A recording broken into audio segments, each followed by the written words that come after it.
what do we do when that day comes where we have to make decisions about care for our elderly parents? Roman Catholic priest Monsignor Ronald chose to lovingly take care of his mother for 12 years before she passed away from Alzheimer's disease at 101 years of age. We will hear about some of his experiences at that time and some interesting stories about his unusual mother.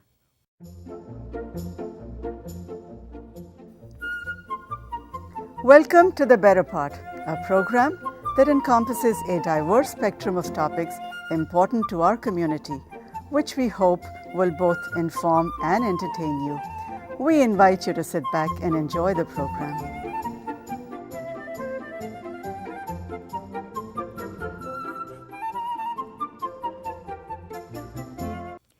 My guest, Monsignor Ronald is a semi-retired parish priest. He has had a long-time love for astronomy. He's an avid eclipse chaser traveling the world and is internationally known for his astrophotography. Welcome, Monsignor. I'm very glad to be here. Well, you visited us quite a few years ago when you came to talk with us about the bristlecone pine trees, those ancient trees. And you also told us about lectures that you conduct up in that region about some meteor showers. Could you tell us just briefly about that? Yes, for several years, every August, the middle of August, when we had the Perseid meteor shower, I would go up and give the ranger talk. You've built your own home now, and you have a very large telescope and observatory in your backyard. Tell us about that. I built several telescopes, starting when I was a teenager, when I joined the Los Angeles Astronomical Society. And then eventually I was given a dome, a telescope dome, from the people at Caltech who were doing some work for the Apollo project on infrared studies up in the White Mountain Research Area. And they were measuring the cooling rate of the lunar surface to see how deep into the surface the astronauts would go. It was a big concern at the time. After they were finished with that, they found that the area there was too moist, even though it was in the rain shadow of the Sierra Nevadas.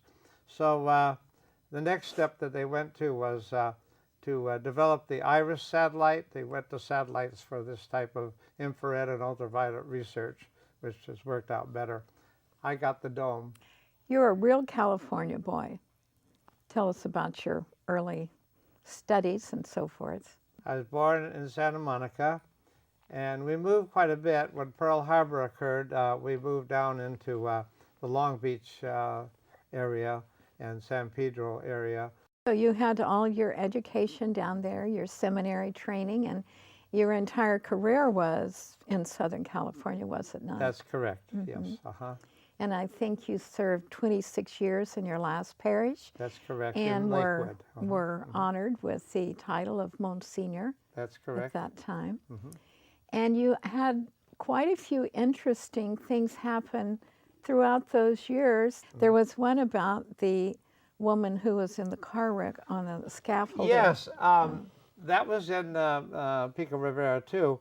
Over in Whittier, they were building widening a bridge that went across the railroad tracks that went between Pico Rivera and over into Whittier. And the chief fire captain, he was one of our parishioners, so he calls me in the morning. I was on duty, and he says, come on over here, and we have an incident. So we get over there, and there's this scaffold, and there's a car impaled in the scaffold up above. The car had gone off in the night off of the bridge and into the scaffolding, and it was impaled there, and the fact that they had already poured some of the concrete kept it from collapsing. And all the bystanders and everyone said, well, whoever was in that car couldn't have survived. It was upside down, it was impaled there. And he went up, and he said, there's a lady trapped there, but she's fully conscious. Why don't you come up and give her the last rites? And I said, me? I'm going all the way up there? He says, of course. So I did. There were the two of us up there. So This you thing is did. shaking and Oh everything. my And we goodness. were talking to her. I was giving her the last rites, but I actually didn't really need to give her. We were consoling her. Eventually, they got her out, and she did survive. She just at night she just got confused on the traffic delineators and went off upside down. And she said the scariest thing was she was honking her horn and everything, but nobody could hear her, and nobody could see her because it was below the goodness. level of the road. And she didn't know where she was, but she heard a train coming. And she said, my oh, I must be goodness. upside down on the track. I'm going to get run over. And that made the national news. And did they mention Every you once in a then, while, or- I'd go by an insurance office, and they'd have a picture of this car impaled. But did they mention you, that you were up there with Oh her? yes, they Oh, did. Yeah, the Catholic priest and the fire marshal. Yeah, he was a real gutsy guy. Where were you when you saw Mae, when you were friends Mae with West? Mae West? Well, when I Yeah. was at Azusa, the pastor was Father Al Duggan, and his cousin was Spencer Tracy, and Al Duggan, in his first assignment in Hollywood, would see this lady come in. This was back in the Depression, the Great Depression in the 30s. And she would light a candle. And every day she would do this. So he asked her one time, what are you praying for? And she says, well, you know, I'm not a Catholic, but I'm working on a movie for Paramount Studios. And if this movie doesn't succeed financially, they're going bankrupt. And we're just praying that it will succeed. Well, it turned out that was Mae West. Oh. And Okay. she would call every once in a while. I never met her in person, but she'd call, and she said, this is the Ravenswood calling. That was where she lived. She owned that big apartment building, which is still there in Hollywood. And she said, this was the Ravenswood calling, and where's Father Duggan? And I'd say, well, he's out now. Well, you're kidding me. I know he's there. I know he's hiding there somewhere. I said, no, he's really out. I never used her name, but I knew who it was. Oh, Yeah. And he got along very well with her. In fact, she used to call in and say, well, come up and see me sometime, and he did. Yeah. He did. He did, yeah. So she actually, what I admired about Mae West is she was one of those persons who survived. Her celebrity status never got to her head. She survived, and Father Duggan said, why don't you become a Catholic? She said, well, I don't want to embarrass the church. But actually, on her deathbed, she did. Yeah, She did. Yeah. Well, you've come from a really interesting family. Your mother had a lot of interesting things going on in her youth, as well as right up to the day last. she died, And yes, one thing that you might want to tell about, since she grew up in the Depression, That's correct. is the dance marathon. That's 5-day and night dance Actually, marathon. I think that was just before the Depression. She was born in 1910. That was she was 16 years old, and these marathons were being promoted. You know, back in the 20s, everything was going on. It was crazy, and so she was looking for a partner, and his name was Horsey. They call him Horsey Dunn. And they never met before. And they danced 6 days and 6 nights, and ended up with 2 couples that were left, and they were just about dead on their feet. And the police stopped it and hospitalized them all. And then they shared the 4 of them shared a $2,000 prize. And when my mom woke up, there was a bouquet of roses there at their bedside. And she used to always say, you know, it was from an Ed Royer, whom she had met casually a couple times before. And she says, you know, that's the first and the last time I ever received any flowers from your dad. She was an athlete, wasn't she? From the day one. She had trophies for track and Golf. golf trophies, and The house then would get full of these trophies. and then in her younger days, when you were smaller, Yes. she did work out at Muscle Beach At down Muscle in Beach, Venice, south of the wasn't pier, some- Santa Monica Pier, yes. with the stuntman doing acrobatics and things Yes, like the that. stuntmen couldn't afford the gyms, So they were doing acrobatics, but with no rings or anything like that. It was all physical, you know, like Cirque du Soleil does now, you know.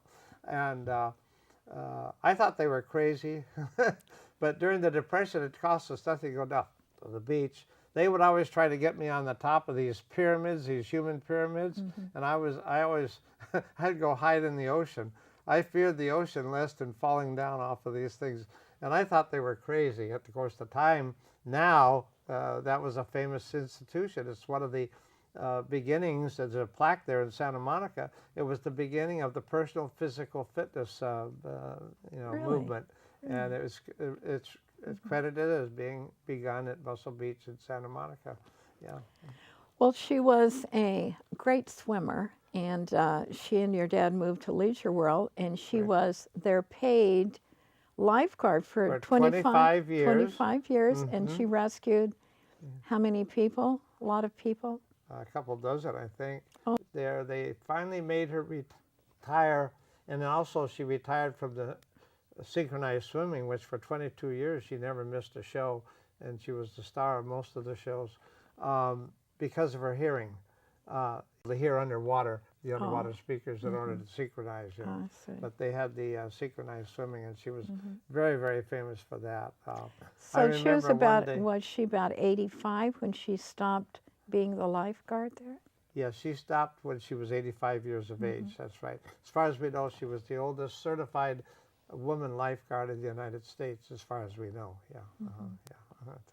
So she did these wonderful synchronized swimming productions with music and costumes, and they were Yes, they sold quite their own lovely. costumes. It's still going. It's called the Aqua Deaths. They still produce it.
The National Enquirer did a story on them one time, and Mom called me, and I went to she said, go over and get a National Enquirer. So I go over to the market, and there's a young clerk there, and I said, do you have last week's National Enquiry? And he looks around, and he says, no, they always sell out.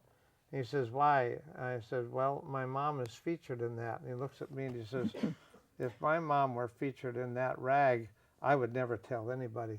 You cared for your mother for 12 years Yes. until she died of Alzheimer's That's at correct. 101. And a half. And when you began, did you dream that you would be doing it for such a long period of time? I didn't even think of that. I just knew that I had to do it. My one sister had died. My other sister was a nun and still very active. And I was at retirement age. And so I said, well, I'm going to retire. We'll build a house up in the Sierras, because I had some astronomy friends that said the area would be just great and be very safe for her. We built the house, and I was able to keep her alive for 10 years up there. The first 2 years I had to keep her down in the priest house with us until our house was built. And when we moved up there, the doctor said she won't live very long, but I did all the cooking for her, which she taught me to do, and she was a great cook, and all fresh vegetables and everything, and the doctor said I kept her alive for 10 years up there, just because of the care I took of her. It was a happy time up there. It was challenging for her. but it was very happy. We were always together, we'd go all around town. Everyone in town knew her, and then at a church they knew her. I was afraid she'd be very lonesome up there, but we made a lot of friends, and just everybody knew her.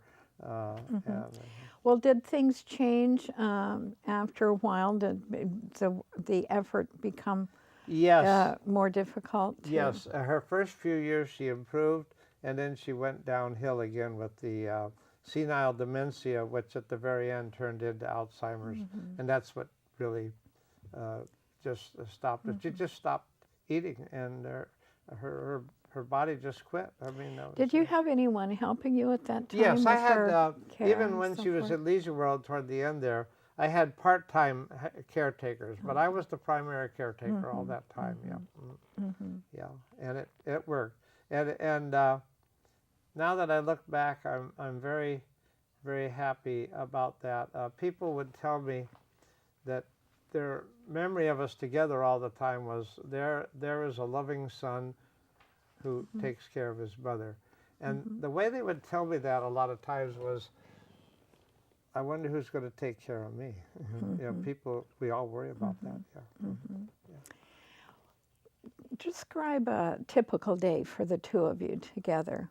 Each day was different. Was We'd it always really? have different places to go. I'd always bring her with me everywhere, even over to the Indian reservation. We'd be driving over there, and I go, woo. Mom said, "What's that?" I said, "Well, that's where we're going now, you know." And I said, "You better be good, or you're going to end up without any hair there, you know." But yeah, they really loved her over there. They gave her a great tribute. In fact, they wanted my mom to be buried in their Indian cemetery. They loved her so much. Oh my goodness. But we ended up burying her with Dad. Yeah. Well, now I've seen videos of you working puzzles with her and taking little lemonade to her, and you gave her a lot, not just physical care, but a lot of mental attention and time. Yes, that you we had her gave working her. on puzzles and everything to keep her mind going. That's what you do, yeah. I found it, see? I knew red and this blue thing here, that's what you do. See? Well, I've got some red. Yeah, well, yeah, not only red, but yeah, okay.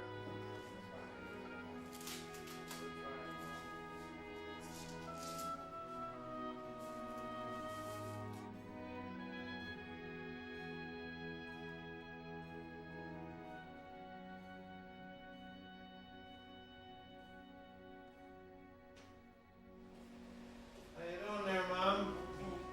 Okay. You're doing all right. Yeah, why don't you just sit down and relax. Railroad yard, yeah. It's beautiful. It's beautiful. How could it be so beautiful? Where's Ron? I'm right here, Mom. Where did you go? I'm right here, Mama.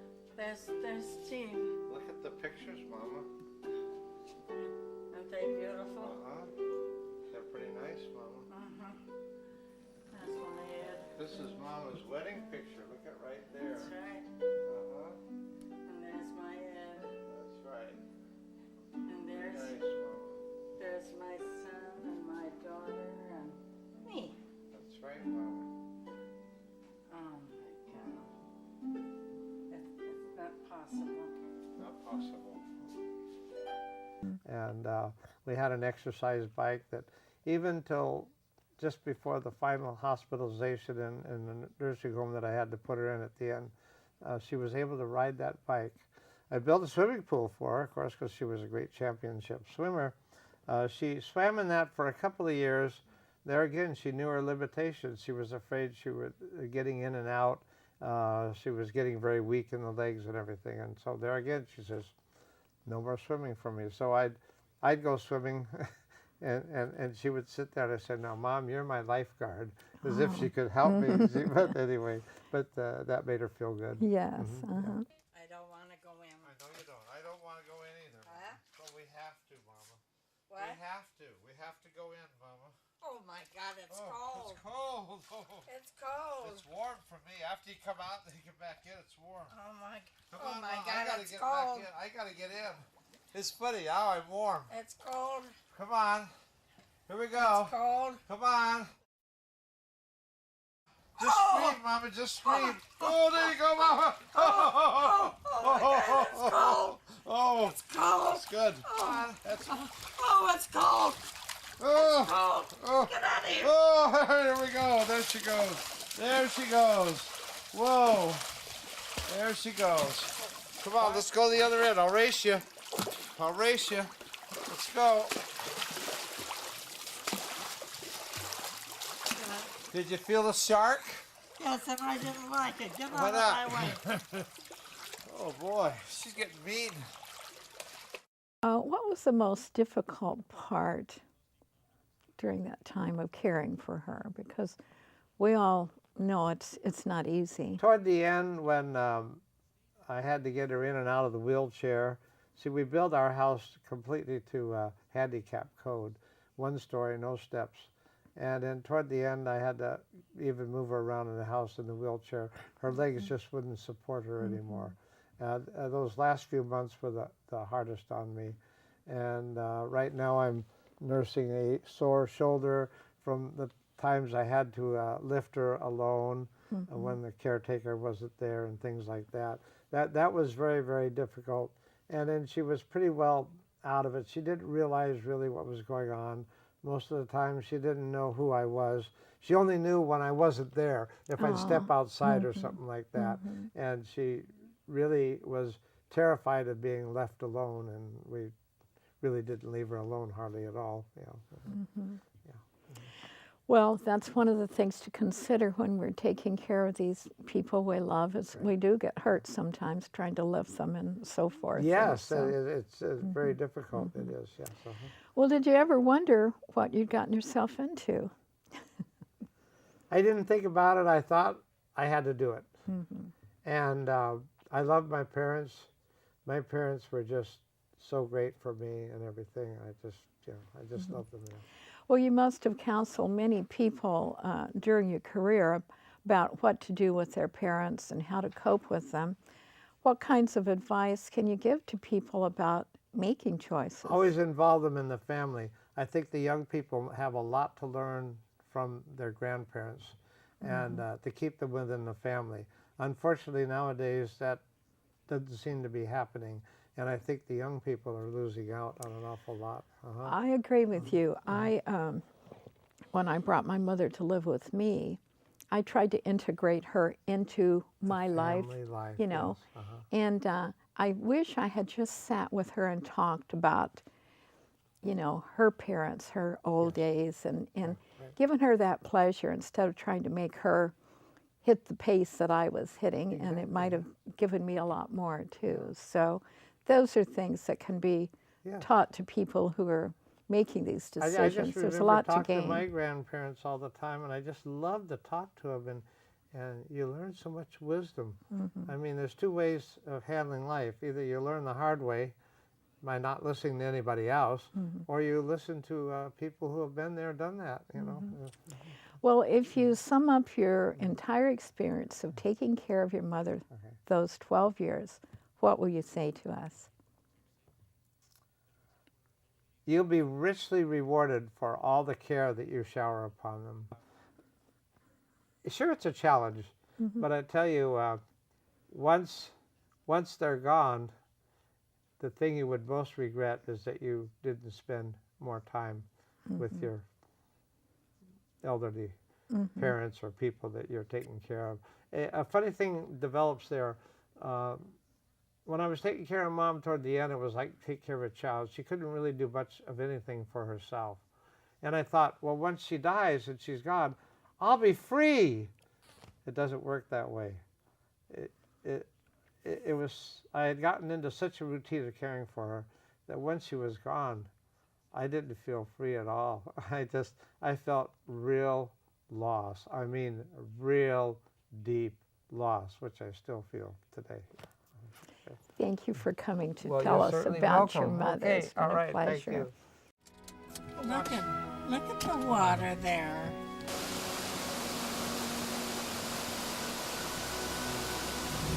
Pretty in here, Mamas. Very pretty in here.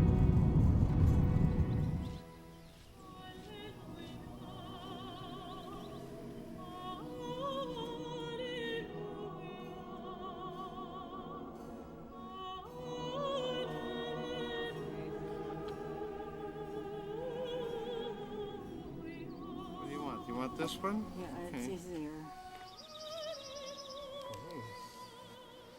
All right. That's the way it is. All right.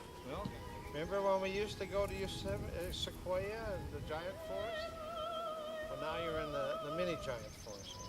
Are you okay? All right, there you go. There she is.